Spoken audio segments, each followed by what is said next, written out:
Gen Z protest ನೇಪಾಳದಲ್ಲಿ ಹುಟ್ಟಿದ್ದ ಬೆಂಕಿಯ ಭ್ರೂಣಕ್ಕಿಟ್ಟಿದ್ದ ಹೆಸರದು. ಸರ್ಕಾರದ ದುರಾಡಳಿತದ ವಿರುದ್ಧ ಶುರುವಾಗಿದ್ದ ಪ್ರತಿಭಟನೆ. ಭ್ರಷ್ಟಾಚಾರದ ವಿರುದ್ಧ ದಂಗೆ ಎದ್ದ ಜೆನ್ಜಿಗಳು ಆಡಳಿತ ಸರ್ಕಾರವನ್ನೇ ಉರುಳಿಸ್ಬಿಟ್ರು. ತಮ್ಮ ಹಠವನ್ನ ಸಾಧಿಸಿದ್ರು. ಬಳಿಕ ರ್ಯಾಪರ್ ಬಾಲನ್ ಶಾ ಅಲ್ಲಿನ ಅಧ್ಯಕ್ಷರಾಗಿ ಆಯ್ಕೆಯೂ ಆಗ್ಬಿಟ್ರು. ಆದರೆ ಸದ್ಯ ಮತ್ತೆ ಬಾಲನ್ ಶಾ ಸರ್ಕಾರದ ವಿರುದ್ಧ ಯುವಕರು ಬೀದಿಗಿಳಿದ್ಬಿಟ್ಟಿದ್ದಾರೆ. ಯುವಕರ ಆಕ್ರೋಶ ಭುಗಿಲೆತ್ತಿದೆ. ಮತ್ತೆ ಪ್ರತಿಭಟನೆಗಳು ಶುರುವಾಗ್ಬಿಟ್ಟಿದೆ.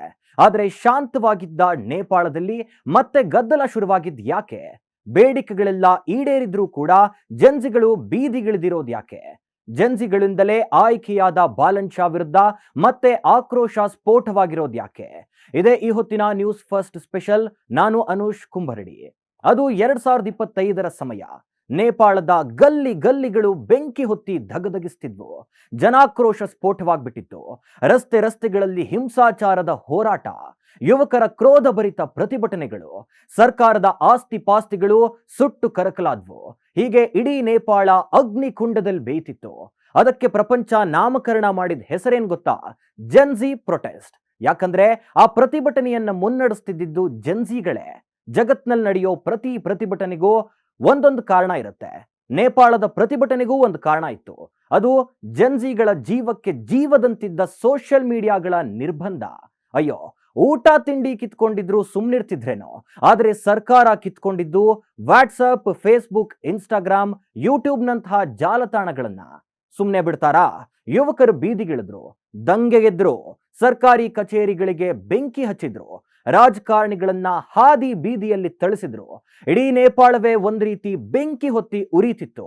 ಆ ಪ್ರತಿಭಟನೆಗೆ ಕೇವಲ ಸೋಷಿಯಲ್ ಮೀಡಿಯಾ ಬ್ಯಾನ್ ಅಷ್ಟೇ ಅಲ್ಲ, ಸರ್ಕಾರದ ದುರಾಡಳಿತ, ಭ್ರಷ್ಟಾಚಾರ ಎಲ್ಲವೂ ಕಾರಣವೇ.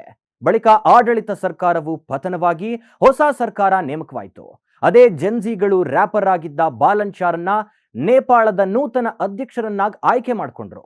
ಆದರೆ ಕೇವಲ ಒಂದೇ ಒಂದು ವರ್ಷದೊಳಗೆ ಬಾಲನ್ ಶಾ ವಿರುದ್ಧವೂ ಜೆನ್ಜಿಗಳು ತಿರುಗಿ ಬಿದ್ದಿದ್ದಾರೆ. ಬಾಲನ್ ಶಾ ಅಧಿಕಾರದಿಂದ ಕೆಳಗಿಳಿರಿ ಎನ್ನೋ ಕೂಗು ಕೇಳಿ ಬರ್ತಿವೆ.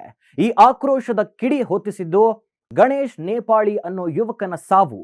ಹೌದು, ಗಣೇಶ್ ನೇಪಾಳಿ ಅನ್ನೋ ಯುವಕ ಕತ್ಮಂಡುವಿನ ರೋಡ್ ಸೈಡ್ ಒಂದ್ರಲ್ಲಿ ತನ್ನ ಬೈಕ್ ನಿಲ್ಸ್ಕೊಂಡಿದ್ದ. ಆದ್ರೆ ಅಧಿಕಾರಿಗಳು ಆತನ ಬಳಿ ಬೈಕ್ ತೆರವುಗೊಳಿಸುವಂತೆ ಹೇಳಿದ್ದಾರೆ.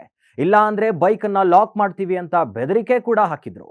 ಆದ್ರೆ ಇದು ನೋ ಪಾರ್ಕಿಂಗ್ ಸ್ಥಳವಲ್ಲ. ಆದಾಗ್ಯೂ ಬೈಕ್ ತೆಗೆಯೋದಕ್ಕೆ ಹೇಳೋಕೆ ನಿಮಗೆ ಅಧಿಕಾರವೇ ಇಲ್ಲ. ನನ್ನ ಬೈಕ್ ಮೇಲೆ ಕೂತಿದ್ದೀನಿ ಅಂತ ಅಧಿಕಾರಿಗಳ ಜೊತೆ ಆ ಗಣೇಶ್ ಜಗಳವಾಡಿದ್ದ. ಮಾತಿಗೆ ಮಾತು ಬೆಳೆದು ಗಲಾಟೆ ಕೂಡ ಆಗಿತ್ತು. ಈ ವೇಳೆ ತನ್ನ ಬೈಕ್ನಲ್ಲಿದ್ದ ಪೆಟ್ರೋಲ್ ಅನ್ನ ಗಣೇಶ್ ತನ್ನ ಮೈ ಮೇಲೆ ಹಾಕೊಂಡು ಬೆಂಕಿ ಹಚ್ಕೊಂಡ್ಬಿಟ್ಟ. ಕೂಡಲೇ ಗಣೇಶ್ನನ್ನ ಸ್ಥಳೀಯರು ಆಸ್ಪತ್ರೆಗೆ ಸೇರಿಸಿದ್ರು ಕೂಡ ಚಿಕಿತ್ಸೆ ಫಲಕಾರಿಯಾಗದೆ ಆತ ಸಾವನ್ನಪ್ಪಿಟ್ಟ. ಕೇವಲ ಇದೊಂದೇ ಅಲ್ಲ, ಈ ರೀತಿಯ ಪದೇ ಪದೇ ಆಗ್ತಿರುವ ಹಲವು ಘಟನೆಗಳು ಯುವಕರನ್ನ ಪುಟಿದೇಳೋವಂತ ಮಾಡಿಬಿಟ್ಟಿದೆ. ಸದ್ಯ ಗಣೇಶ್ ನೇಪಾಳಿ ಸಾವು ಸರ್ಕಾರ ಹಾಗೂ ಅದರ ಅಧಿಕಾರಿಗಳು ಮಾಡಿದ ಕೊಲೆ ಅಂತ ಜೆನ್ಜಿಗಳು ಪ್ರತಿಭಟನೆಗಿಳಿದು ಬಿಟ್ಟಿದ್ದಾರೆ. ನೂರಾರು ಮಂದಿ ಯುವಕರು ಬೀದಿಗಿಳಿದು ದಿನೇ ದಿನೇ ಆಕ್ರೋಶದ ಕಿಚ್ಚು ಹೆಚ್ಚಾಗ್ತಾನೆ ಇದೆ. ತಾವೇ ಆಯ್ಕೆ ಮಾಡಿಕೊಂಡ ನಾಯಕನಿಂದಲೂ ನೇಪಾಳಿ ಜನ ಹತಾಶರಾಗ್ಬಿಟ್ಟಿದ್ದಾರೆ. ಬಾಲನ್ ಶಾ ಅಧಿಕಾರವನ್ನ ಸಂಪೂರ್ಣವಾಗಿ ತಿರಸ್ಕರಿಸಿದ್ದು ಪ್ರತಿಭಟನೆ ಇನ್ಯಾವ ಸ್ವರೂಪ ಪಡೆದುಕೊಳ್ಳುತ್ತೋ ಕಾದು ನೋಡಬೇಕಿದೆ. ಇದಾಗಿತ್ತು ಇವತ್ತಿನ ಸ್ಪೆಷಲ್. ಕ್ಷಣ ಕ್ಷಣದ ಮಾಹಿತಿಗಾಗಿ ನೋಡ್ತಾ ಇರಿ ನ್ಯೂಸ್ ಫಸ್ಟ್, ನಿರ್ಭೀತಿಯಿಂದ ನಿಮ್ಮ ಪರವಾಗಿ.